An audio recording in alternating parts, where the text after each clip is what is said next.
Donald Trump has pledged to expand Obamacare into socialized medicine.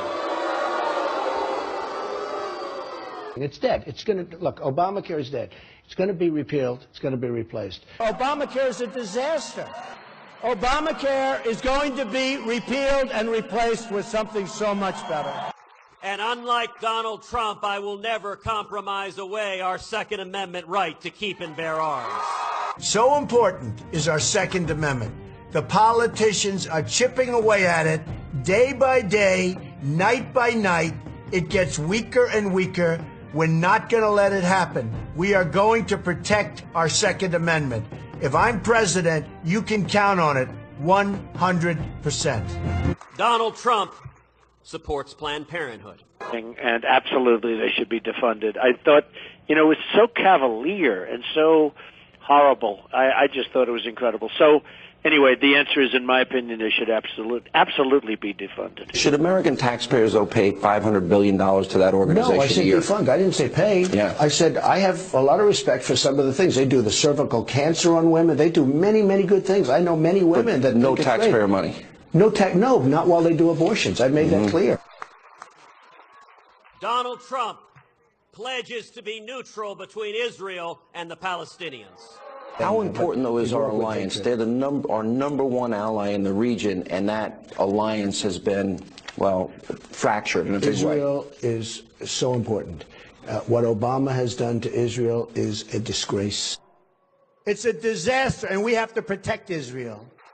Donald Trump says he will keep in place the Iranian nuclear deal. Never, ever, ever in my life have I seen any transaction so incompetently negotiated as our deal with Iran. Donald Trump promises to compromise with Harry Reid and Chuck Schumer on Supreme Court nominees. What criteria would you use to pick somebody?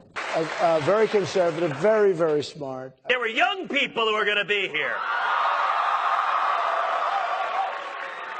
Now, none of y'all have a degree from Trump University.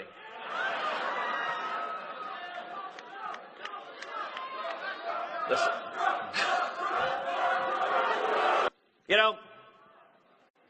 It's easy to talk about making America great again.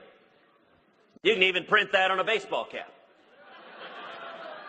But the question is, do you understand the principles that made America great in the first place? Carson was suspending his campaign. That was false. The campaign put out flyers accusing people of voting violations. That was false. In South Carolina, a Cruz super PAC attacked Trump over the Confederate flag, and your then communications director posted a link this week accusing Rubio of disrespecting the Bible. That was false. Question, do you take personal responsibility? This was your campaign, except for the super PAC. Do you take personal responsibility for this series of incidents, and what does it say about the culture of the campaign you're running? Chris, every accusation you raised there is incorrect. I appreciate your reading the Donald Trump attack file on that. Oh, come on, sir. Let me tell you, our campaign has been from the highest... Wait a minute, sir. Chris, You personally apologized to Ben Carson on a debate stage. You fired your communications director. Chris, don't say the file on our part, sir. Chris, please don't interrupt me. Our campaign from the beginning. Please don't say that. Accuse me of something I didn't do. Go ahead, Chris. Let me know when I'm allowed to answer. Well, don't accuse me of doing something I didn't do. Two of those things, you apologized for one, and you fired your communications director. Don't say this is the Oppo file.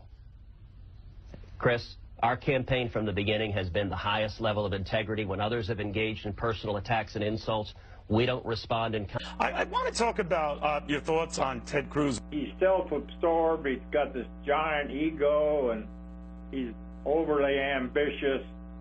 He entered the Senate as a Canadian citizen. The man who has 50 years of dirty tricks behind him. He's a man for whom a term was coined for copulating with a rodent. Well, let me be clear. Donald Trump may be a rat, but I have no desire to copulate with him. Ted Cruz was my roommate. I did not like him at all in college. And, I want to be clear because, Ted Cruz is a nightmare of a human being. I have plenty of problems with his politics. But truthfully, his personality is so awful that 99% of why I hate him is just his personality. If he agreed with me on every issue, I would hate him only 1% less. The real Ted Cruz is supported by the Bush family. Did you know any of this? Did you know that Neil Bush, the son of President H.W. Bush, who defrauded U.S. taxpayers out of $1.5 billion in the SNL scam, and later lobbied for the Chinese government, has formally endorsed Senator Ted Cruz for president? This is a real one. Now, what does that matter? Anyone can endorse anybody. Well, there's much more to it than that. The connections between Ted Cruz and the Bush family are very deep. Ted Cruz was George W.'s brain when he ran for president. Did you know that? Did you know that Ted Cruz? Did you know that Ted Cruz was George W.'s brain when he ran for president? How could you not know this? How could you buy this cover story about Constitution? Constitution. Ted Cruz wrote the Constitution. He's the only one who knows what it is. Ted was a top policy advisor for George W. Bush. He was trying to get a job as Solicitor General, but settled for a job in the Federal Trade Commission. Ted Cruz is a Bushman with deep ties to the political and financial establishment. Ted and his wife Heidi brag about being the first Bush marriage. You see, they met as Bush staffers. Did you know that? Mr. Independent, Mr. Constitution. Did you know they met while working for George Bush? You don't know any of this. You don't know how many people who support him worked in the government and now claim they're anti-government. How could you people be so gullible? Heidi Cruz became a top deputy to U.S. Trade Rep Robert Zoellick, who used Heidi's membership in the CFR, Council on Foreign Relations, and her job at GS Goldman Sachs. And the bailed-out bank then loaned Cruz $1 million secretly to finance a Senate race.